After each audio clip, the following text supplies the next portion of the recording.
yang membuat Bapak tuh menjadi penyemangat gitu pada saat tadi kan ayah Bapak sempat meninggal akhirnya? Iya. Jadi begini ya. Jadi ketika dulu gini, saya kembali cerita.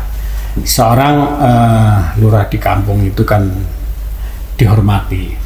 Nah, tapi begitu jatuh, kalau dihormati kan semua orang merasa kenal. Ini berlaku dalam kehidupan. Seperti saya sekarang. Saya sekarang sebagai dulu orang mungkin ya sama kawan banyak gitu. Tapi kawan ketika susah belum tentu ya. Jadi kita udah siap, biasa yang ada di situ biasa. Saya sering jatuh bangun, ini ada kawan pada saat senang, tapi pada saat susah dia mungkin menjauh bahkan membenci kita. Itu biasa lah, itu dunia. Jadi nggak usah kagetan dan ojo kemudian gitu ya. Jadi pelajaran yang paling ini karena ketika kita tidak mampu itu tadi yang orang tadinya kenal kok seolah nggak kenal gitu, bahkan itu family ya. Jadi itu disitulah bukan tergores ya, terkesan saya. Itulah ibu saya bilang kamu harus sukses dalam hidup supaya dihargai orang. Itu terngiang-ngiang tuh di apa saya, di benak pikiran dan batin saya. Itulah motivasi saya. Maka sebenarnya apa yang saya peroleh itu bukan sesuatu yang saya dapatkan dengan gampang. Dari mulai kecil itu dengan perjuangan. Dan kebetulan saya juga nggak tahu ya. Sebenarnya saya dari kecil itu, dari SD itu saya sudah hobi saya itu nggak sama dengan anak di kampung-kampung. Saya itu kan di kampung itu kan biasanya kalau ada orang apa ya resepsi, biasanya ada ngundang kegiatan kesenian, entah wayang, entah dulu ada stand up juga dulu waktu saya ingat ada stand up. Ya ada kayak cara kampung lah ya. Saya tuh jarang keluar malam.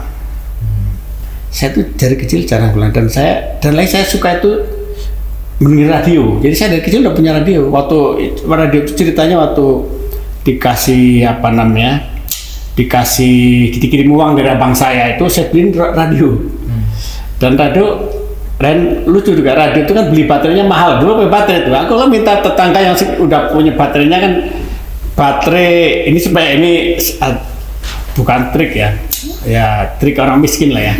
Jadi baterai itu kalau baterai kering itu kan, baterai kering itu kalau untuk senter itu kan kalau sudah radius tertentu atau dipakai tertentu kan dia lampunya udah gelap-gelap, bukan gelap-gelap, udah redup. Itu dulu saya kumpulin. Saya minta, saya kumpulin, terus saya jemur gitu. Kalau tadi radio itu baterainya 3, aku bikin 6, karena sampai 12 gitu. Jadi tetap aja baterai itu kayak saya nggak usah beli, minta orang aja. Terus saya ingat betul, itu SD ya. Antena itu kan dulu tuh nggak ada FM, adanya AM, gelombang pendek. Jadi saya itu kabel ya, pakai apa namanya? Kawat sih, bukan kabel, kawat kalau kita gulung elektromotor itu kawatnya saya pakai ke atas sampai satu batang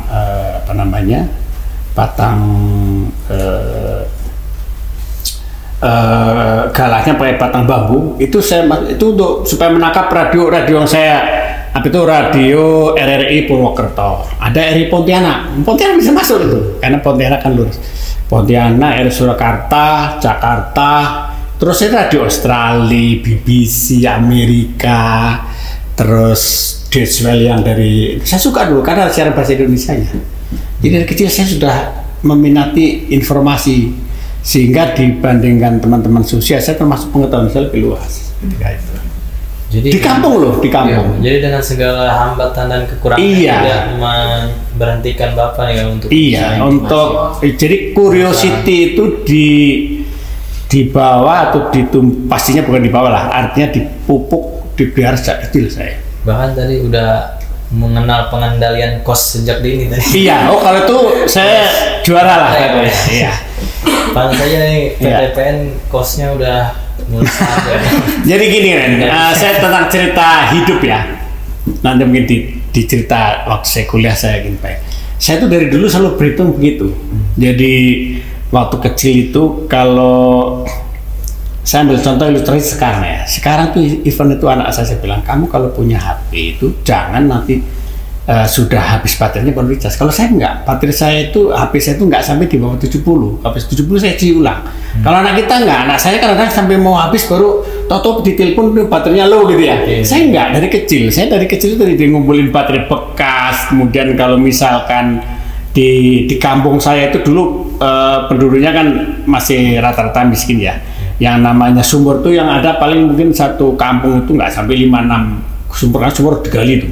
Digali itu saya ngisi bak air itu untuk wudhu, untuk mandi itu saya nggak pernah sampai kurung bawah. Begitu kurang saya isi.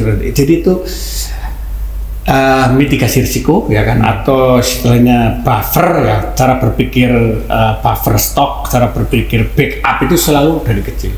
Risk management risk management termasuk nanti di tulisan buku itu bagaimana saya sekolah melaju pakai sepeda dan saya bawa pompa sama lem. Buat apa itu Pak? Kalau bocor, ini bocor. Jadi dulu, iya risiko termasuk itu tadi. Pokoknya saya nggak ada tergantung orang lah. Rusak di jalan saya bisa berbeli. Kalau sepeda saya semua bisa ngerti. Itu contoh ya. Jadi cara berpikir itu dari kecil. Jadi hidup saya itu berlapis-lapis, dan kalau ini digagal, ini ada, ini gagal, selalu itu terbawa sampai sekarang. Tentu ya kalau selalu ada plan B, plan C dan seterusnya. Plan C sampai Z ya Pak ya. Iya. Jadi tidak menyerah terhadap keadaan. Ya, jadi istilah manajemen risiko yang sekarang lagi hit ya. Jadi pembicaraan di BUMN saya udah jalankannya mungkin sejak kecil, sejak bukan balita ya, sejak usia SD lah. Jadi balik nih Pak ke pendidikan Bapak nih Pak saat masih kecil Pak ya. Jadi kan yang saya ketahui dari buku ini Bapak tuh hidup di lingkungan santri lah. Orang tua Bapak pun sekolah di santri Pak. Tapi bagaimana ini mempengaruhi pendidikan Bapak nih Pak di saat masih kecil itu? Apakah Bapak juga ikut jadi santri juga atau Oke, mungkin ya. Baik ya, dan saya ingin menjelaskan tentang jalur pendidikan ya. Jadi saya sebenarnya saya tahunya belakangan. Saya juga heran. Ayah saya itu dulu waktu kecil itu sekolahnya di pesantren di Cirebon. Ayah saya. Dalam perjalanan saya, abang sulung saya itu sekolahnya kok nggak sekolah agama. Abang sulung saya itu setelah lulus SD sekolah dulu namanya Sekolah Pendidikan Guru SGP, Sekolah Guru Pertama, itu tingkat SMP. Dulu zaman saya itu lulus SD pun urusan pendidikan singkat setahun jadi guru SD. Tapi ada yang pendidikan lebih terstruktur adalah setelah lulus SD 6 tahun masuk bukan SGP, Sekolah Guru B itu nanti lulus menjadi guru juga, guru SD. Lalu habis itu abang saya tuh ke SGB dan SGA, jadi sekolah guru SLTA lah ya, sekolah. Jadi saya tanya, kenapa kok beda karena di lingkungan kami lingkungan santri, jadi ada di perkampungan kami, maupun desa tetangga itu semua penduduknya termasuk aliran santri. Kalau sekarang ormasnya NU lah, di tempat saya itu daerah NU. Dan umumnya waktu zaman saya kecil itu nggak ada yang sekolah. Jadi kalau sudah SD selesai dia berangkat ke pesantren. Kalau yang mampu ya, kalau nggak mampu ya dia bekerja. Tapi untuk kami tidak, karena itu ternyata itu setelah itu mungkin baru terbuka 30 tahun yang lalu, cerita itu sebenarnya melalui pergulatan. Sebenarnya ayah saya itu pingin juga anaknya masuk pesantren. Karena ayah saya itu produk dari rencana kakek saya. Kakek saya pun ke atasnya buyut saya. Jadi ceritanya gini, buyut saya itu dulu salah satu perintis di kampung itu yang mendirikan musola. Lah dia mencari menantu yang bisa memimpin doa di musola, ada imam lah di masjid. Musola itu masjid kecil. Kalau kami mau nyebutnya langgar ya. Kalau masjid kecil enggak untuk Jumatan, tapi sholat maghrib, sholat jamaah lah. Itu dulu buyut saya itu sengaja mencari menantu kakek saya yang bukan dari kampung itu, ada 4 km dari luar kampung itu, karena dia punya pengetahuan agama. Zaman dulu kan agama sederhana ya. Lalu kakek saya juga ketika menjadikan ayah saya menantu karena pinter ngaji, pinter berdoa. Jadi, lah ayah saya juga pingin. Waktu itu abang saya pertama nggak mau dia rebel supaya masuk sekolah umum. Akhirnya karena abang saya sekolah umum, maka adiknya yang perempuan, kakak saya nomor 2 itu ya dicarikan suami yang lulusan pesantren. Akhirnya jadi itu musolanya jalan terus, dan itu sampai sekarang tuh anaknya juga yang ngurus musola dekat rumah saya itu ponakan saya. Jadi seperti itu. Jadi melalui rebel dan akhirnya saya bisa memahami bahwa ternyata meskipun saya tidak mendikotomi antara pesantren dengan pendidikan umum, karena pesantren itu bisa ikut juga pendidikan umum jalan, pesantrennya jalan. Tapi itulah barangkali salah satu kunci mobilitas sosial di keluarga saya.